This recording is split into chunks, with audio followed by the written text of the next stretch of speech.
Apocalipse 22, 6. Diz assim: disse-me ainda, essas palavras são fiéis e verdadeiras. O Senhor, o Deus dos espíritos dos profetas, enviou seu anjo para mostrar aos seus servos as coisas que em breve devem acontecer. Eis que venho sem demora. Bem-aventurado aquele que guarda as palavras da profecia deste livro. Vamos ter mais um pequeno período de oração na presença do Senhor, onde a igreja tem absoluta liberdade, está levando suas vozes ao Senhor e orando nesse momento. Amém? Senhor, te dando graça nesta noite, nós vamos ter o privilégio de perguntar, Pai, te pedindo, Pai, que teu Espírito revele tudo que tens para nós nesta noite. Usa o teu Filho, Senhor, como tu queres nesta noite. O Senhor edifica a tua igreja, Senhor.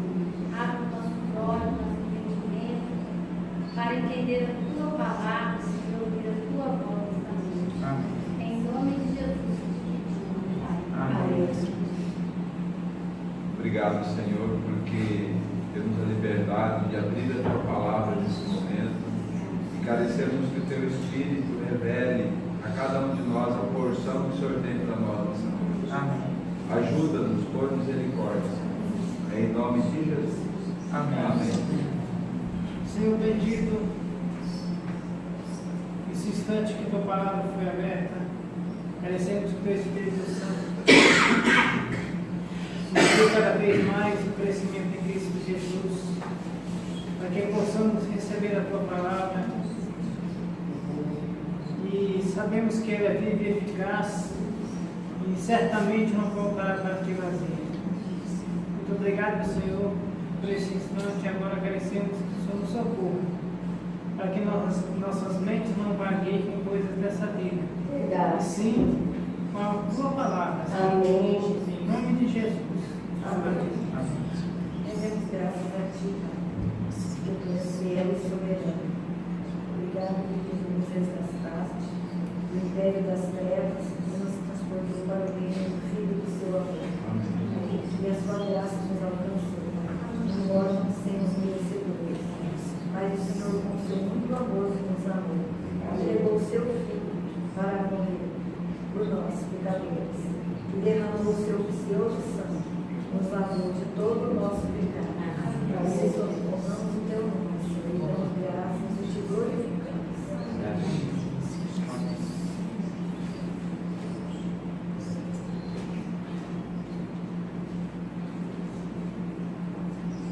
Amém, irmãos? Irmãos, eu gostaria de começar essa exposição da palavra com uma pergunta muito simples para todos nós. Obviamente eu vou fazer essa pergunta, mas eu não quero que os irmãos respondam em voz audível, né? Mas que reflitam nos seus corações, assim como eu refleti no meu coração. O que é que nós estamos fazendo aqui hoje? Por que você saiu da sua casa hoje e veio até esse lugar de reunião? Talvez você esteja pensando assim: eu vim para aprender a palavra do Senhor. É um motivo louvável. Mas esse motivo não é o motivo pelo qual nós estamos aqui hoje.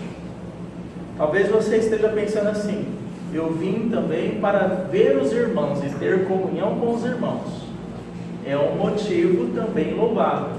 Mas esse não deve ser o primeiro motivo que te trouxe aqui. E nem a Bíblia. A igreja, ela foi planejada pelo Senhor com uma finalidade. E essa finalidade é expressar Cristo Jesus. O que seria expressar Cristo Jesus? Será que nós poderíamos entender isso? Há tanto tempo nós ouvimos expressar.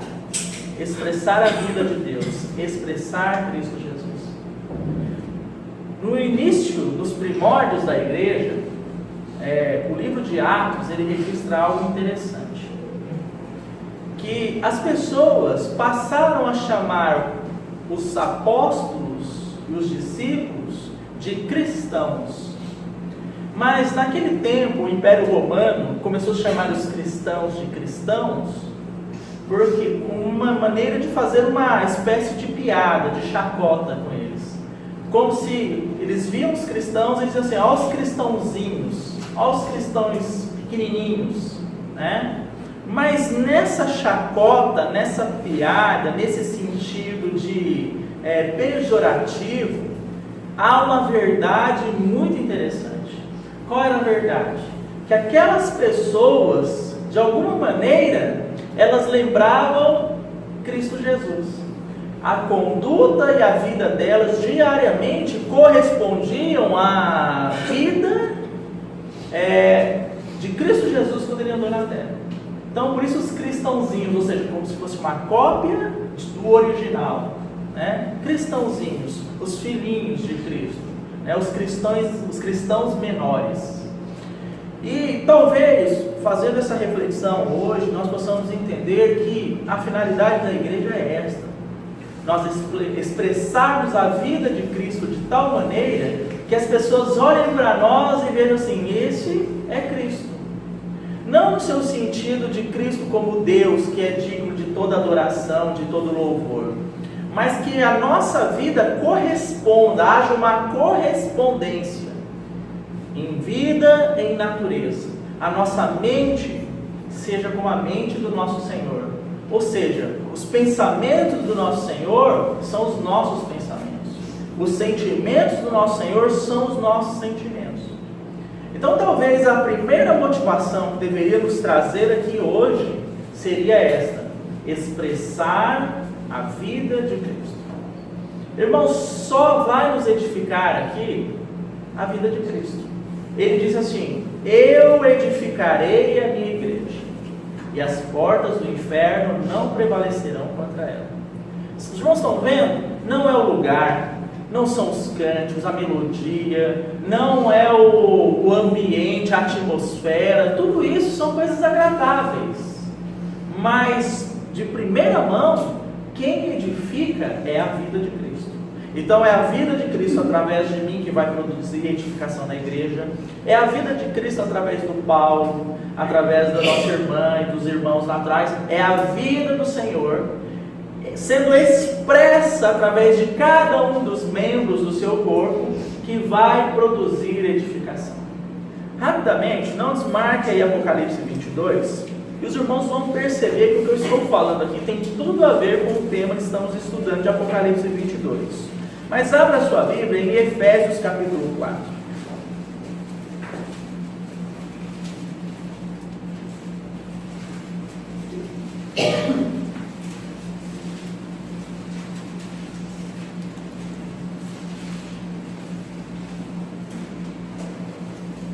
Veja aí a partir do verso 11, Efésios capítulo 4, a partir do versículo 11. E ele mesmo concedeu uns para apóstolos, outros para profetas, outros para evangelistas e outros para pastores e mestres, com vistas ao aperfeiçoamento dos santos. Então vamos parar por aqui.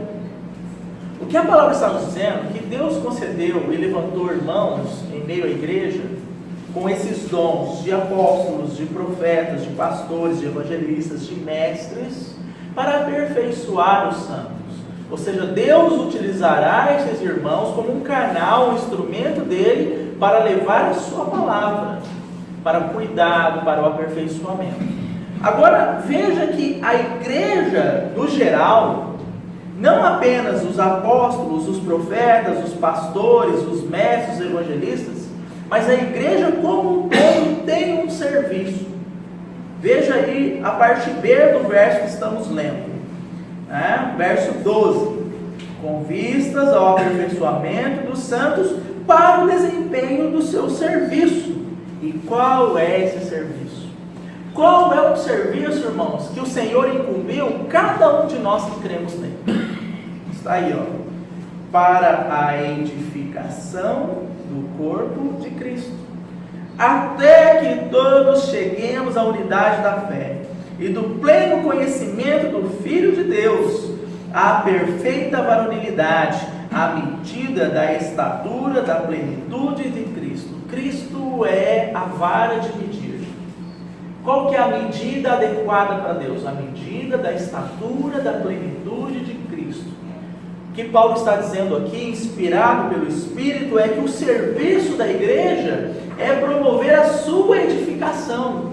E essa edificação significa sermos pessoas, homens e mulheres, plenamente amadurecidos em Cristo. Homens e mulheres espirituais, que andam no Espírito, que ouvem o Espírito, que caminham, que têm os seus corações voltados para o Espírito de Deus.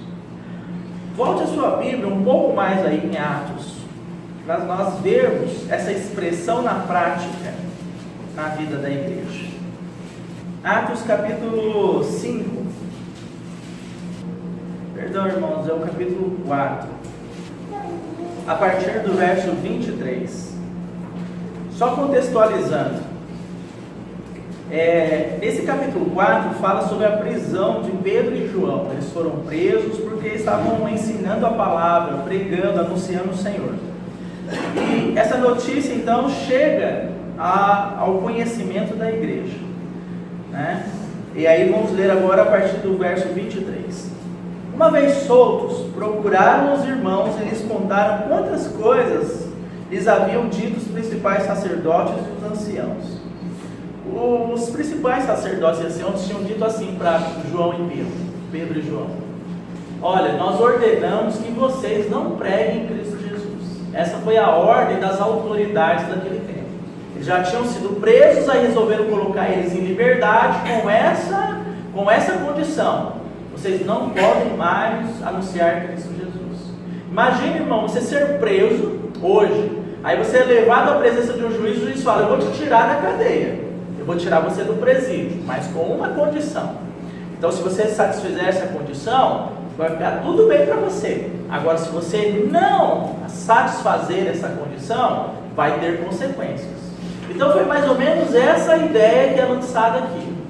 Aí os irmãos são soltos, E aí a igreja fica sabendo de tudo o que aconteceu. Agora veja o verso 24.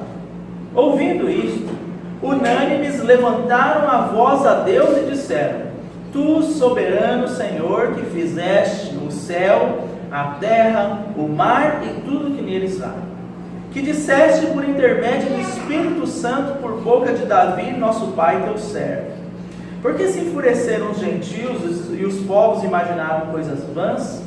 Levantaram-se os reis da terra e as autoridades ajuntaram-se a uma contra o Senhor e contra o seu ungido. Porque verdadeiramente se ajuntaram nesta cidade contra o teu santo servo Jesus, ao qual ungistes, Herodes e Pôncio Pilatos, com gentios e gente de Israel, para fazerem tudo que a tua mão e o teu propósito pré-determinaram. Agora, Senhor, olha para as suas ameaças e concede aos teus servos que anunciem com toda a intrepidez a tua palavra, enquanto estendes a mão para fazer curas, sinais, prodígios, por intermédio do nome do teu santo servo Jesus. Essa é a primeira oração corporativa, coletiva da igreja que é registrada. Não é a primeira oração da igreja, mas é a primeira que foi registrada na história da igreja. E o cenário é o seguinte: havia uma perseguição aos irmãos porque eles estavam anunciando a palavra de Deus. Quando eles vão à presença do Senhor para orar, eles não reclamam dizendo: Senhor, como pode isso? Nós estamos fazendo a tua vontade e o Senhor permite que as pessoas nos prendam, que esses homens nos punam por isso. Essa não foi a palavra dos irmãos. A preocupação deles era: Senhor, olha para as ameaças dos homens contra nós e concede a nós intrepidez, ou seja, ousadia, para que nós possamos anunciar a sua palavra. A igreja do Senhor estava preocupada e tinha um foco na vontade do Senhor, porque o Senhor Jesus mesmo havia dito a eles: ide por todo o mundo, pregai o evangelho. Eles estavam com aquela mente, era a mente deles. Anunciar a palavra do Senhor, anunciar Cristo Jesus, porque esse foi o mandamento do nosso Senhor. Mas vão acontecer muitas perseguições, talvez nós vamos pagar com a nossa vida, com a nossa liberdade. Esta não era a preocupação deles. Agora, me acompanhe aí no verso 31. Atos 4, 31. Tendo eles orado, tremeu o lugar onde estavam reunidos. Todos ficaram cheios do Espírito Santo e com intrepidez anunciavam a palavra de Deus. Qual foi a conclusão dessa oração? O lugar que eles estavam reunidos, como o lugar que nós estamos aqui, ele estremeceu as suas bases. E todos eles foram cheios do Espírito Santo. O que é ser cheio do Espírito Santo, então, irmãos? Ser cheio do Espírito significa ter a mente e o coração do Senhor. Andar por essa mente e esse coração. Essa é a nossa função. Expressarmos a vida do Senhor. Os irmãos aqui estavam justamente fazendo isso. Vocês perceberam que eles fazem uma comparação? Senhor, Herodes e Pôncio Pilatos, ou seja, o maior representante da religião e o maior representante do Estado, da política, se levantaram contra o Senhor, e agora eles estão se levantando contra nós. Ou seja, perseguiram Cristo, perseguirão também os seus filhos. É uma marca de que a vida de Cristo está sendo expressa através da igreja. Vai incomodar, irmãos, vai incomodar o inimigo. Todas as vezes que a igreja expressa a vida de Cristo, o inimigo, ele se apavora. Ele vai agir para perseguir, ele vai agir para colocar dificuldades. Por quê? Porque é esta vida que liberta.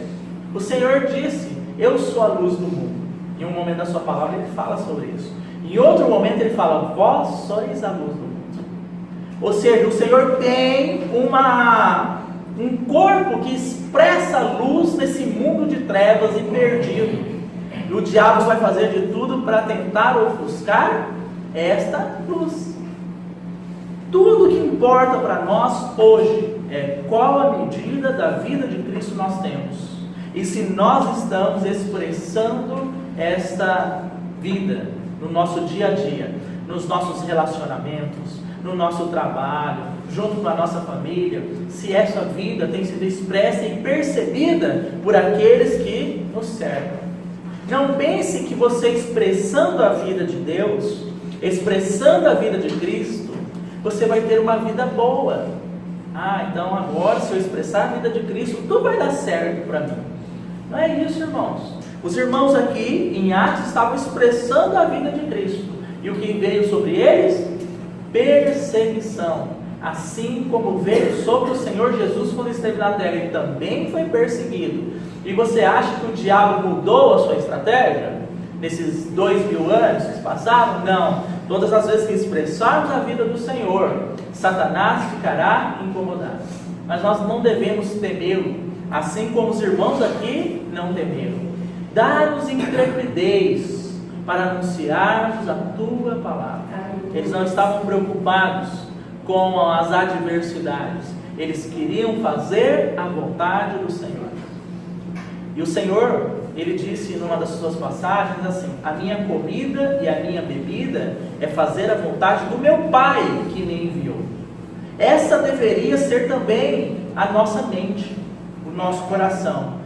A minha comida e a minha bebida é fazer a vontade do nosso Senhor que nos resgatou, que nos transportou. Um dos irmãos orou aí, né? Nosso Senhor nos transportou do império das trevas para o reino de luz.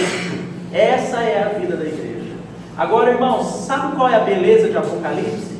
Que o Senhor Deus já anunciou e já pintou como se fosse uma tela, um quadro, uma obra de arte. Ele pintou a sua obra perfeitamente completada. Apocalipse revela esta obra que ele começou aqui, no Pentecostes, já completa, né? Ela nos dá essa ideia, esta visão da sua obra completa. E essa obra completa se chama Nova Jerusalém. Agora vamos voltar lá em Apocalipse, capítulo 22.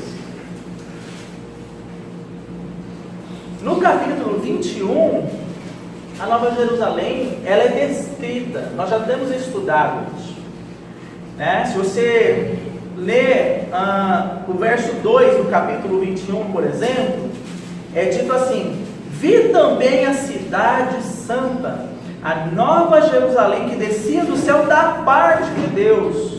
Irmãos, nós somos agora da parte de Deus.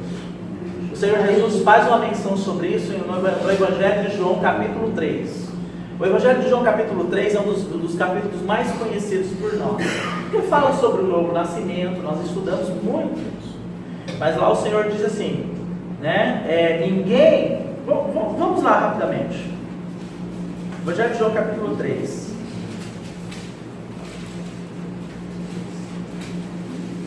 Lá é dito que ninguém pode ver o reino de Deus se não nascer de novo. E esse nascer de novo significa nascer da água e do Espírito. Ninguém pode entrar nesse reino se não for nascido de novo. Porque a nossa natureza com a qual nós nascemos é uma natureza caída. É uma natureza que produz pecado, que é contrária a Deus.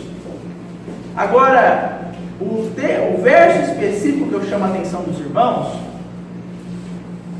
é o verso 6. O que é nascido da carne é carne, e o que é nascido do Espírito é Espírito. Não te admires de eu te dizer, importa-vos nascer de novo, porque Nicodemos, assim como todos nós, era nascido na carne, tem que nascer de novo no Espírito. Aí o Senhor Jesus vai dizendo, né? O vento sopra onde quer, ouves a sua voz, mas não sabes de onde vem, nem para onde vai. Assim é todo que é nascido do Espírito. E aí ele prossegue. Então lhe perguntou Nicodemos, como pode suceder isso? Acudiu Jesus, tu és mestre de Israel e não compreendes essas coisas? Em verdade te digo, que nós dizemos o que sabemos e testificamos o que temos visto. Contudo, não aceitais o nosso testemunho. Se, tratando de coisas terrenas, não me credes, como crereis se vos falar das celestiais? Ora, ninguém subiu ao céu, senão aquele que de lá desceu, a saber, o Filho do Homem que está no céu. Então estão vendo? Ninguém subiu ao céu, senão aquele que de lá desceu, nosso Senhor Jesus. Ele é o primogênito, o precursor dessa verdade. Agora lá em Apocalipse, o texto que nós lemos diz assim: vi a Nova Jerusalém, a santa cidade que desce do céu, da parte de Deus. Porque agora nós não somos mais nascidos da carne. A nossa base não é mais a carne, mas nós somos nascidos do Espírito. O nosso nascimento é um nascimento celestial. Nós somos gerados de novo em Cristo Jesus. Aí nós podemos compreender as realidades espirituais, a palavra de Deus. Irmãos, 10% da palavra de Deus, ela foi destinada para as pessoas que não a conhecem. Que são textos que nos revelam a obra de Cristo, a nossa condição caída, nós naturalmente como inimigos de Deus, talvez 10%. 90% da palavra de Deus é revelação da parte de Deus para os seus filhos.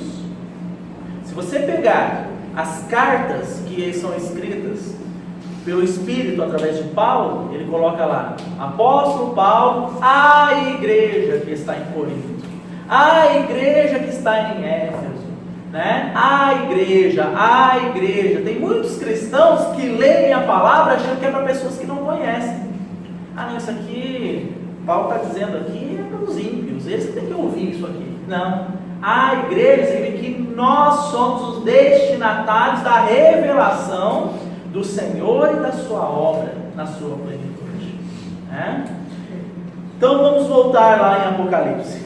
Essa é a Nova Jerusalém. Assim como o Senhor desce do céu da parte de Deus, ninguém subiu ao céu, senão aquele que da parte de Deus desceu. A descrição aqui é que essa santa cidade desce do céu. Bom, nós estudamos o Apocalipse 21, vendo os materiais com os quais a igreja, a Nova Jerusalém é feita, num sentido espiritual, o ouro, as pedras preciosas, nós vimos o significado delas. No capítulo 22, o verso 1 diz o seguinte: então me mostrou o rio da água da vida, brilhante como cristal, que sai do trono de Deus e do Cordeiro. Veja o capítulo 36, Salmos 36. Abra lá. Você vai entender o significado dessa revelação. Salmo 36, nós podemos ler o verso 9.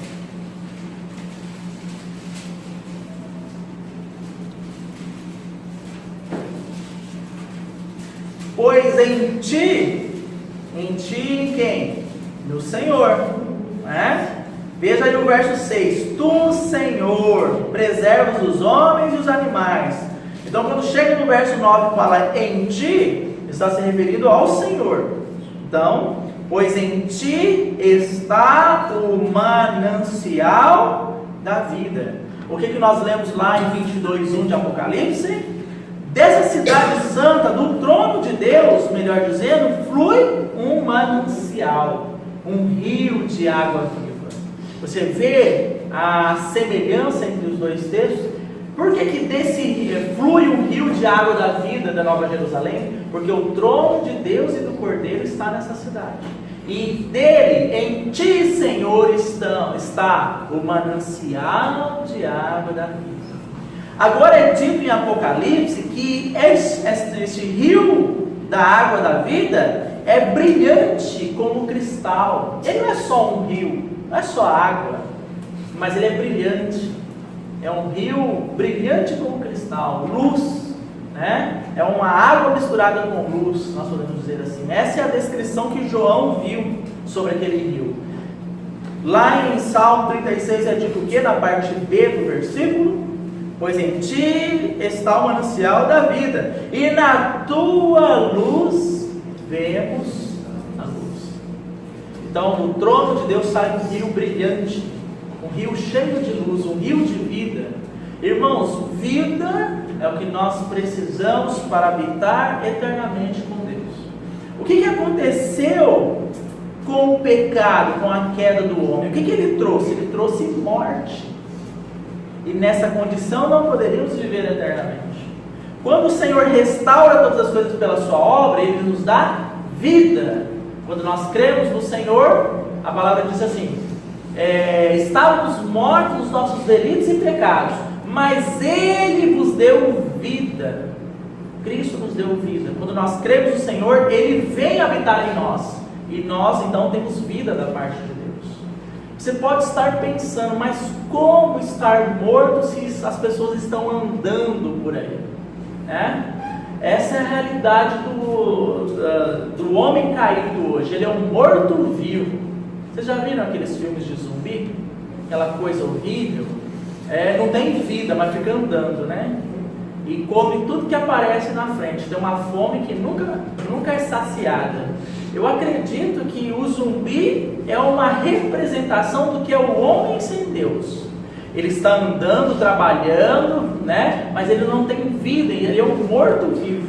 E você percebe essa realidade porque o homem sem Deus, ele não tem satisfação, né? O zumbi não fica comendo e nunca para a fome dele, nunca sacia a fome dele. Esse é o homem sem Deus, ele nunca está satisfeito com nada. Você quer fazer uma prova disso? Pergunte à pessoa o que ela almeja da vida dela. Ela vai dizer assim, provavelmente por causa da nossa cultura: o dia que eu comprar uma casinha para mim, eu estou feliz, estou satisfeito. Então está aqui a sua casa, dá a casa para ela. Espere mais um pouco de tempo. Daqui a pouco ele vai dizer: sabe o que mais? Essa casa está muito pequena, né? Poderia mudar para uma casa maior, né? Então acho que eu vou vender essa casa e comprar uma casa maior. Então, está aqui a sua casa maior. Mas sabe o que mais? Esse bairro é muito violento, podia ser em outro lugar, né? O homem nunca está satisfeito. Porque ele é um morto-vivo, ele é igual aquele zumbi, que não para de comer, nada nunca mata a fome dele. Né? Então, onde é que nós vamos ter vida? O Senhor diz assim: quem beber de mim jamais tornará a ter sede. Quem se alimenta de mim não tornará a ter fome.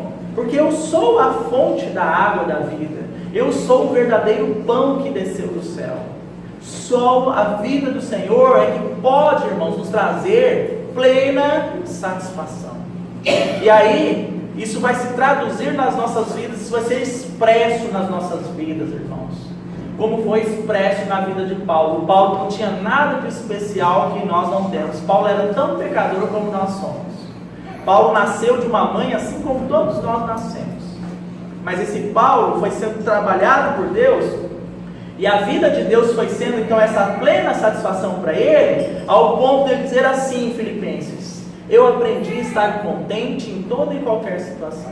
Eu sei estar passando fome, sei estar no pouco, mas sei estar no muito. Sei estar humilhado, mas também sei ser exaltado. Mas por que ele aprendeu a estar contente em toda e qualquer situação? Porque o que fazia dele contente, o que dava vida a ele, não eram as circunstâncias, não era o dinheiro, não era o sucesso profissional, não era o sucesso emocional, nada disso era a vida dele. A vida dele era Cristo. Então, se ele tivesse com um pouco, aquela vida estaria com ele, e aquele pouco seria muito. Se ele estivesse no muito, aquela vida também estaria com ele, e ele não seria iludido por aquele mundo, sem tanto estar humilhado como exaltado. Irmãos, para nós é relativamente fácil sermos humilhados, sabermos estar humilhados. O grande problema é nós sabermos ser exaltados. Não tem um ditado por aí que diz assim: você quer conhecer a pessoa, dá um pouco de poder para ele? Não é verdade? Então, claro que saber estar humilhado ou saber estar exaltado, isso provém da vida do Senhor. Senão, tanto de um modo como de outro, nós estaremos frustrados. É verdade? Então, há essa descrição muito bela aqui no verso 1 do capítulo 22 de Apocalipse, que guarda uma relação com o que nós lemos em Salmo 36, verso 9. Pois em ti está o manancial da vida, na tua luz vemos a luz. Esse mundo tão tenebroso, onde nós recebemos informações o dia todo tipo de informação, todo tipo de influência. Sabe que ele pode nos manter no caminho? É o Senhor como sendo a nossa luz. Ele diz assim: lâmpada para os meus pés é a tua palavra, e luz para o meu caminho. Senão as trevas certamente já nos teriam tragado, engolido. Porque esse mundo está demais, irmãos. Cada dia a gente se surpreende como o homem é criativo para inventar o mal, para inventar uma modalidade de mal nova. E não só o mal como algo negativo, alguém que mata, alguém que furta, alguém que rouba, alguém que maldiz, nada disso.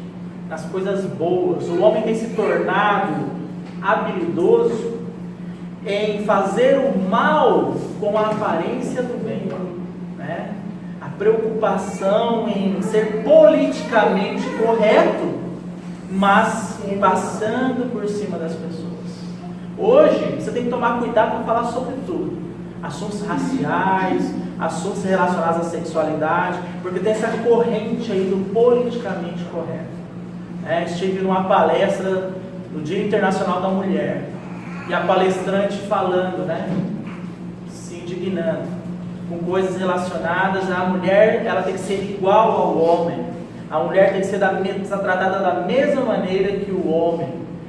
E eu fico pensando onde essa ideologia vai parar, porque os dias as mulheres não querem mais ter filhos, vão querer inventar um jeito do homem ter filho, que é tudo igual. Como você pode colocar em pé de igualdade papéis que naturalmente são diferentes? Mas o mundo não consegue entender isso. Ele não consegue ver o papel da mulher e o papel do homem segundo o propósito de Deus. o homem como sendo uma representação da autoridade de Deus, e a mulher uma figura belíssima da igreja. Mas o mundo não vê isso, porque o mundo está em trevas. E ele faz como o diabo, porque o diabo é o príncipe do mundo, ele pega a palavra de Deus e distorce. Como assim a mulher ser submissa ao homem? Que absurdo! Isso é uma coisa arcaica, né? Isso é uma coisa que está ultrapassada. Mas sabe o que eles não refletem? Porque nesse mesmo texto diz assim: esposas, sede submissa aos vossos maridos. É o mesmo texto que diz assim: maridos, amai vossas esposas. Irmãos, isso foi escrito no ano 65, 67 depois de Cristo. Então, como que essa palavra dizer assim: maridos, amai vossas esposas como Cristo amou a igreja e deu a sua vida por ela? Como que isso pode ser ultrapassado, irmãos? Né? Ou hoje então os maridos não devem amar as suas esposas porque isso é algo ultrapassado, né? Então pinça uma parte da palavra, distorce aquilo para dar um sentido negativo e para enganar. Isso é o mundo. Mas nós andamos na luz. Amém. Em ti está o manancial da vida, e na tua luz nós vemos a luz. Só a igreja pode entender com toda a profundidade a realidade desses papéis, marido e mulher, homem e mulher. Só a igreja pode entender isso. O mundo tem uma ideia distorcida, porque é isso que o diabo faz. Ele distorce a verdade, ele distorce a palavra. E é essa visão que o mundo tem. Ele nunca terá uma visão completa em qualquer área, irmãos. O mundo nunca vai entender assuntos como homem, mulher e os seus papéis, sexualidade, trabalho, família. Nunca vai entender de forma real, adequada, essas figuras. Porque são todas figuras de uma realidade espiritual superior. Quando Deus, na sua plenitude, na sua soberania, teve no seu coração fazer o homem, Ele fez aquele homem para expressar e representar a sua autoridade. Ele disse assim: façamos o homem à nossa imagem e semelhança. E Ele deixou aquele homem lá e permitiu que aquele homem sentisse falta de algo. Está faltando algo aqui. Ele passou toda a criação diante do homem. O homem colocou o nome em todos os animais. Você sabe que colocar nome é uma figura de autoridade, né? Então o homem colocou nome em todos os animais. E aí o homem ficou, né, vendo que faltava algo. O que era esse algo? Faltava alguém que fosse como ele, em vida e natureza, em toda a criação. Então Deus fez cair pesado sono sobre ele e dele fez a mulher, né? Mas vocês perceberam que antes de Deus fazer a mulher, Ele permitiu que o homem visse que algo estava faltando. Ele não estava completo sem a mulher. Ele, né, estava sobre toda a criação e dominando sobre toda a criação, mas algo estava faltando. Estão vendo, mulheres, a importância de vocês? Né?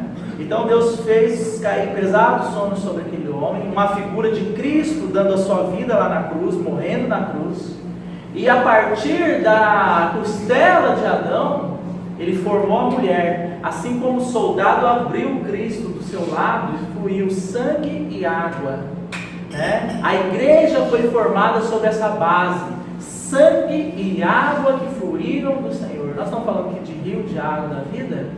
O que significa o sangue? O sangue é para remissão, para perdão, para justificação dos nossos pecados. E água significa o quê? Vivificação.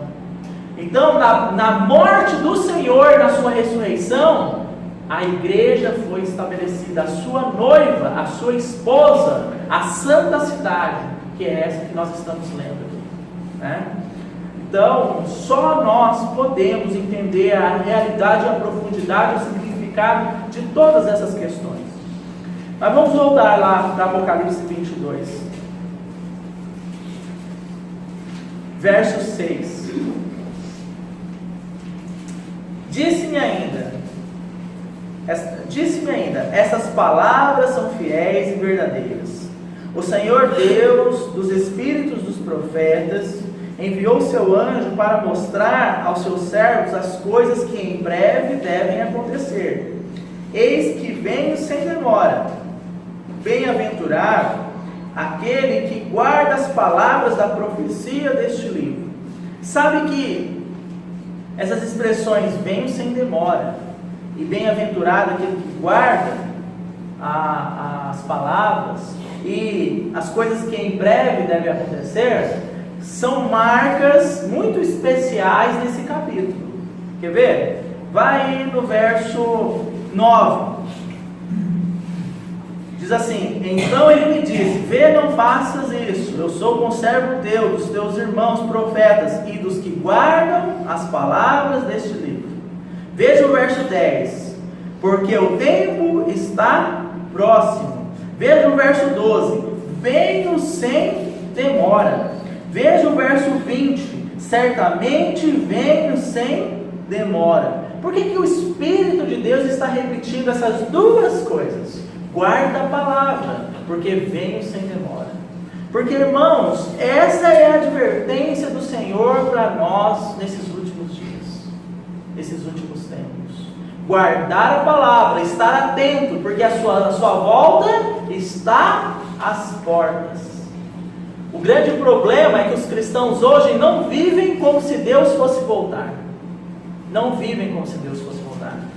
Aceitam o Senhor, o recebem, vivem uma vida temendo o Senhor, mas a sua cabeça está aqui na terra, nos projetos dessa terra. Quantos de nós, nessa semana que passou, nós estamos entrando numa nova semana, né? Domingo é o primeiro dia da semana. Essa semana que passou, quantos de nós pensamos e refletimos: o Senhor pode voltar essa semana? Não precisa responder, irmãos. Basta você se perguntar: algum momento, durante 7 dias, isso passou pela sua cabeça? Que o Senhor poderia ter voltado na semana passada? Mas os filhos de Deus devem andar com seus olhos para os céus, aguardando a volta do Senhor.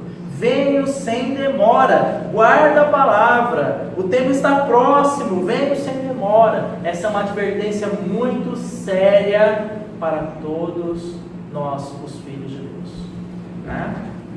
Vamos no verso 8 aqui. Eu, João, sou quem ouviu e viu estas coisas. E quando as ouvi e vi, prostrei-me ante os pés do anjo que me mostrou essas coisas, para adorá-lo. Quais são essas coisas? A cidade santa, novo céu e nova terra, Deus habitando com os homens, em uma cidade celestial, do qual esses homens são essa cidade. Quando João vê essas figuras, leva do trabalho de Deus, ele se prostra, ele adora a Deus, né? Verso 10: disse-me ainda: não celes as palavras da profecia deste livro, porque o tempo está próximo. Irmão, o livro de Apocalipse, ele guarda muita similaridade com o livro do profeta Daniel. Muitas figuras que nós vemos lá em Daniel também estão contidas aqui em Apocalipse, embora tenham sido escritas séculos depois. E por que isso? Porque foi o Espírito de Deus que escreveu. Um tempo usando Daniel, em outro momento usando João. Mas a revelação vem do Espírito. Há um só autor da palavra de Deus, mas ele usou vários instrumentos para fazer isso. Mas o interessante é que lá em Daniel, o Senhor disse assim para Daniel: sela as palavras dessa profecia. E aqui é dito: não seles as palavras dessa profecia. Porque Daniel foi escrito muito tempo antes da consumação do propósito de Deus, da volta do Senhor. Já Apocalipse não, ele foi escrito às portas. Então não seles. Selar significa encerrar, fechar, né? Não permitir acesso. Mas aqui em Apocalipse o Senhor está dizendo: não seles. Essa palavra precisa ser manifesta. E sabe qual é o livro da Bíblia que menos se fala hoje nas reuniões das igrejas? Curiosamente, é Apocalipse. É a palavra que o Espírito diz, ela não está selada, ela está aberta para vocês, meus filhos. Porque vocês precisam guardá-la, porque o tempo está próximo. É a palavra que é menos falada nas reuniões da igreja. Se fala de tudo. Se fala de prosperidade, se fala de sucesso, se fala de salvação, mas não se fala de Apocalipse, que tem uma relação muito íntima com o quê? Com a segunda vinda do Senhor. Por isso que eu digo, a igreja hoje, infelizmente, ela está, a sua grande maioria, eu estou dizendo todos, sua grande maioria vivendo como se o Senhor não fosse voltar. E se você vive como se o Senhor não fosse voltar, não te interessa o assunto de Apocalipse, porque ele fala justamente sobre o quê? Sobre a vinda do Senhor. Claro que ele lança luz sobre toda a palavra, mas o foco é este aqui. Guarda, porque venho sem demora. Não é o texto que acabamos de ler? Não seles as palavras da profecia deste livro, porque o tempo está próximo. Agora veja o verso 11. Continue o injusto fazendo injustiça. Continue o imundo ainda sendo imundo. O justo continue na prática da justiça. E o santo continue a santificar-se. O justo continue na prática da justiça. Isso fala de expressão externa. Justiça se fala caminhos do Senhor, significa. Então, o justo continue nos caminhos do Senhor.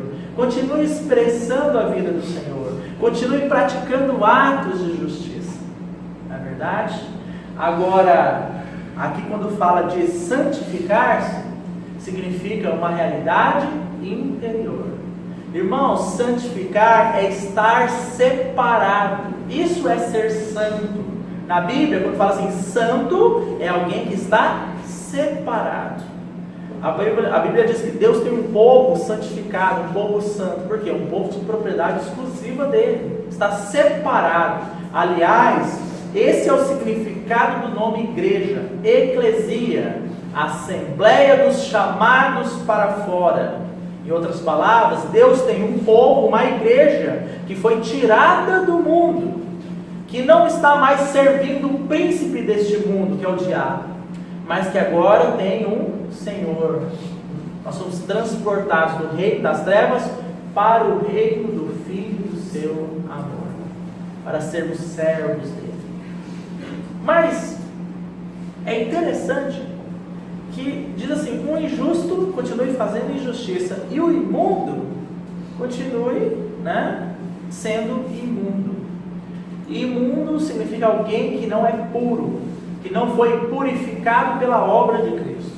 Injusto é aquele que faz tudo quanto é tipo de atos, pratica tudo quanto é tipo de atos fora do Senhor. Isso é o injusto praticando injustiça. Mas Deus não está encorajando as pessoas a pecar, porque Ele é santo. A palavra diz assim, que Deus não tenta ninguém. Está em Tiago. Ele não pode ser tentado, Ele não tenta ninguém. Então Ele não está encorajando as pessoas a pecarem e continuarem no pecado. O que Ele está dizendo aqui é, se vocês não me querem, então que vocês continuem na vida de vocês. Deus é um cavalheiro, irmãos. Deus é aquele que bate na porta do nosso coração. Mas se nós não quisermos abrir, Ele não vai invadir.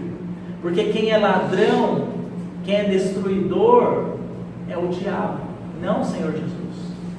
Então Ele vai permitir, Ele vai pedir que nós permitamos que Ele entre em nossas vidas. Se nós dissermos não, Apocalipse registra isso em várias passagens.